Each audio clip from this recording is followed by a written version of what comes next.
Welcome to the class 11 students. This is the continuation part of the chapter cell structure and function. In my previous video, I have talked about the cell wall, its structure and function. So I hope whatever I have discussed in all the previous videos are clear to you all so that I can move forward with cell organelles today. So previously also, while I was giving a brief idea about cell and its components, I told you that these cell organelles are present within the cell. So I will give you a brief idea again about it. In case of plant cell, starting from the outermost covering, it is the cell wall. In case of plant cell, cell wall, then cell membrane. And in case of animal cell, the cell wall is absent, so the outermost covering is the cell membrane or the plasma membrane. So within the cell membrane, what is there? There is the cytoplasm, and within the cytoplasm the nucleus and different cell organelles are located. So now we are going to talk about the different cell organelles one by one. Most of the cell organelles, their structure, diagram and function are very important. Okay, now before going into the details of the cell organelles, I will talk about a few cell organelles which are without a membrane, means a covering membrane. Just like the cell has a covering, or any other important organ in our body also has a covering. Suppose the covering of heart is known as pericardium, the covering of brain is known as meninges. So all these organs have a covering of protective covering of their own, just like the cell also have a protective covering, cell wall, cell membrane. All these cell organelles, they are also very important and they also have a covering, but some cell organelles do not have a covering. So we are going to talk about which cell walls have a membrane or a protective or a covering membrane, and which organelles do not have. Okay, so first we are going to categorize the cell organelles. First one is without membrane.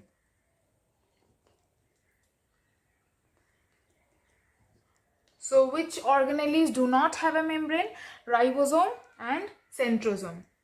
I want you to write this chart in your copy. Ribosome and centrosome. These two cell organelles do not have a membrane. Centrosome is only present in animal cells, but it does not have a membrane. Secondly, with membrane. So this can again be subdivided into two types: single membrane and double membrane. So I want you to write down the names of the single membrane bound cell organelles. Here means without, firstly two broad categories: without membrane and with membrane. Without membrane, there are two cell organelles, ribosome and centrosome. Next we come to the second category, with membrane, and then this can again be subdivided into two more categories: with single membrane and with double membrane. Now put a dash here and write what are the single membrane bound cell organelles: Golgi body, lysosome, endoplasmic reticulum and vacuole. So what are the single membrane bound cell organelles? Golgi body, write it down: Golgi body, lysosome, endoplasmic reticulum and vacuole. Is that clear? Here you will write Golgi body, lysosome, endoplasmic reticulum and vacuole. You have this chart in your book as well. If you need to follow the book, please go to page number 6.23. okay, and which are this double membrane bound cell organelles? Mitochondria and plastid. Only two double membrane bound cell organelles: mitochondria and plastid. I hope this is clear. This may not come as a separate 2 or 3 marks question, but objective questions may come that name one single membrane bound cell organelle, or you might get MCQs that which of the following cell organelles does not have a membrane. Okay, so for these things you will have to learn this. I hope you have written down this chart. For single membrane bound, I am repeating, the cell organelles are Golgi body, lysosome, endoplasmic reticulum and vacuole. And for double membrane bound, it is mitochondria and plastid. Okay, so now I should move on with the with one of the cell organelles and its structure and function. Okay. You can see all the particles or the complete ultrastructure of mitochondria. It mainly consists of two membranes, that is the outer membrane and the inner membrane, and then it consists of two chambers, that is the outer chamber and the inner chamber. Then the matrix or the mitochondrial matrix, that is the base portion on which other mitochondrial particles are located, and then the other mitochondrial particles include cristae, ribosomes, DNA, etc. Okay, so first if we have to discuss the unit membrane, it consists of the outer membrane. It consists of two membranes, and that is, it is bounded by a double membrane structure, that is the outer membrane and the inner membrane. The outer membrane is smooth and covers the mitochondria, but the inner membrane, as you can see here, it is folded in many fold like structures. Okay, and thus forming a finger like projections or incomplete partitions. So here you can see a partition has started, but it has not gone completely towards the other side, thus the partition is incomplete, and thus forming finger like structures. So they are known as finger like projections or incomplete partitions, and these partitions are known as cristae. Okay. What is the importance of cristae?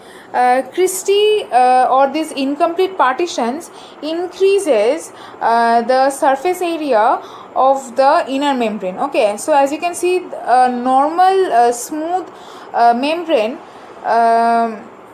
would not be as large as that of a folded membrane. Okay, so as the folds have been created, these membrane, the surface of this membrane has increased much, and as a result, as you can see on this cristae, there are certain structures which are known as F0 F1 particles, like these globular particles here.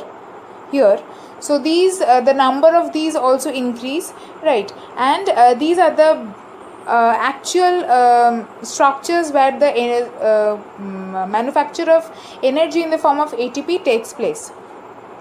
So the inner membrane is folded into incomplete partitions, so that the number of these F0 F1 particles or oxysomes can be increased, and thus more energy production can take place.